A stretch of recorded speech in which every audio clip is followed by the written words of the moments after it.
Okay, remember that they're changing my voice. Keep in mind that I'm not evil, and I'm going to cook the enemies of God, everyone persecuting me, and their families to the extreme, because that's justice. I urge you all to keep it real. When I was younger, they used to say, keep it real. Right now, I'm looking at the ground because if I look at the screen, it'll mess my eyes and zap my brain at a certain rate. They zap my brain if I don't talk a lot, and they zap my brain if I say things a certain way. But I go ahead and say the truth no matter what. That is how sick your government is. That's how much the governing class doesn't keep it real. Imagine, some racist Jew trying to face me chest to chest as a man saying they're more spiritually powerful. They'll be the laughing stock of not just the world, but the universe and beyond. It's like, you think you're more powerful than the top martial arts? What's stopping him from killing him? What's stopping him from killing that racist Jew? Now, if they said, well, we're using technology on him, and we're fuming and poisoning him, and we could, cause him to go brain dead any time. It's like, look, why don't you get the miracles in the Bible are figurative, but God is real, and you are judged by your actions. Do you really think that's smart? I keep it real. Do you really think that's smart? Are you not going out like a bitch on behalf of your whole family? Keep it real. Keep it real. When you look at my videos, right, I made minor mistakes. We got to realize if we all keep it real, it's what the top martial arts ever possible would do in that situation. What would Jesus do? He'd make minor mistakes, right? Like when I was a little kid, right? Little kids, they tell tall tales. Well, I've been telling the truth. I'm the top martial arts ever possible. I've proven it. I've gone on and on about this. Some people say, get over yourself. Well, you're wrong, I'm right. I'm right to bring it up all the time. I'm the top martial arts ever possible. If you think I'm not, accept my challenge. And I have tons of videos on TikTok, Facebook, YouTube, what have you, where I make it clear that that's the case. Now, right now, the light's on, right? I don't control that, right? I don't own the house. I look like I'm in the shade, even though I'm closer to the light than I would be if I was sitting closer to the table. Okay, that's not something I'm doing on purpose. Okay, maybe that's something they set up with the hardware or software. Probably not. They do things in a way that causes me to get certain devices when I otherwise wouldn't, perhaps. But again, you've got to keep it real. Now, I'm going to have to end this video shortly. But as we look back at it and see how the governing class was faker than hell and some wig-wearing theater arts bullshit, why I kept it real. My females didn't keep it real with me. They dated these wig-wearing dogs.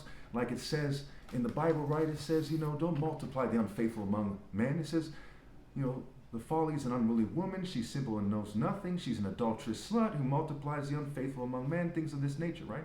Google it. You'll see that I'm right. Let's quickly read Proverbs 31. This is the last chapter in Proverbs. Proverbs chapter 31.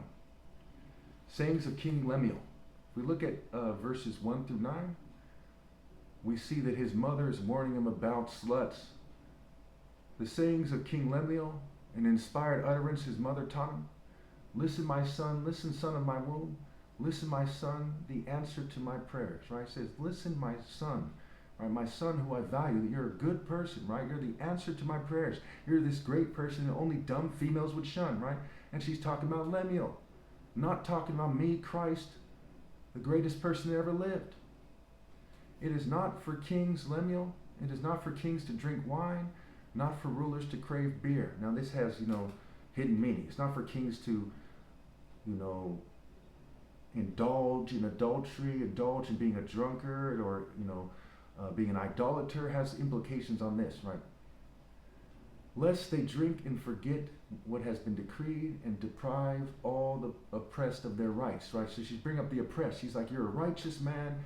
And don't deprive the oppressed of their rights like an attractive female choosing a wicked rich person over a good, poor, oppressed person. Don't be an idiot like that. Lest they, okay, we went over that here. Let beer be for those who are perishing, wine for those who are in anguish, right? And I don't drink much, but I used to drink before I knew who I was. Okay, around 2020 it's actually 2018, I stopped drinking when I realized I was Christ. Somewhere around then I stopped drinking. Okay. I used to say it as 2020 because that's how I remembered. I did a search for the videos, but it actually was 2018. I realized that maybe earlier this month or something. I think I made a video about it. Okay, and there's a thin line between the two, but it does change the timeline a little bit. Again, minor mistakes in the videos that are understandable, especially when you consider I'm covertly drugged and poisoned. There's no major mistakes. I'm right about being Christ. I'm right people should rally to me. I'm right that they should stop reproducing. I'm right that they're sealed in hell after my flesh dies. What happened? Speak up for those who cannot speak for themselves, for the rights of all who are destitute. So I'm Christ, right? Everyone should be speaking up for themselves in the divine order, obeying God through me, right? So that's one way for me to speak up for them, is for them to rally to me and speak on their own behalves, right? Speak up and judge fairly, defend the rights of the poor and needy. So he's being told in Scripture by his mother, who is a good woman, to judge fairly. Now the next verse, right, verse 10, it says, a wife of noble character who can find, she is worth far more than rubies. So what happens when we couple verse 10, okay, with verse 3, where it says, do not spend your strength or wealth on women, your vigor on those who ruin kings. So there's a bunch of whores everywhere, right? Isaiah 1, right? Their children given to corruption. There's pagan whores. The Jews are all in rebellion, okay? And it says to not waste your time on these females who aren't really women. They're unfaithful. They're folly-filled, adulterous whores. So here we have a good woman saying, the righteous king is above these horrible people who ruin kings. She's not saying we're all equal and males are equal to females. He said, look, you know, they're all wicked, wicked people. And it goes on in the next section, which is written by someone else. It says, because these are sayings of King Lemuel. Lemuel says, a wife of noble character who can find. And his mother saying the same thing. She's worth far more than rubies. So as we look at the situation, only an idiot thinks that we're all equal. If you do not have the heart to obey God through me, you're not equal to those who do. And at this point, no one else really does, right? So they're not equal to me. Now, of the people who don't obey God to me, the ones who are the closest to doing so aren't equal to the ones who are further away.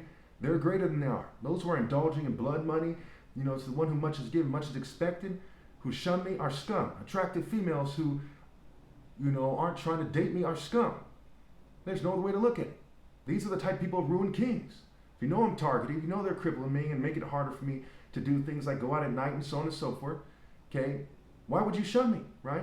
If you know that bad guys are trying to control reproduction, why wouldn't you make it clear to the good guy you want to date him instead of just sitting there and being preyed on by the bad guys? It's even called praying. You're praying to God in the sense that you're making yourself pray for the wicked instead of reinforcing the righteous and fighting back, right? The spirit of the Lion of Judah, not of some kind of harlot who's opposed to the Lion of Judah, who's defying my divine verdict to rally and obey God through me, especially if you're an attractive female, because it is an outrage far beyond words, and it's a disgrace to America to the extreme that attractive females are shunning me. What kind of monsters raised them? What kind of horrible society raised them? What kind of horrible churches, mosques, synagogues, temples, you name it. It is a complete disgrace.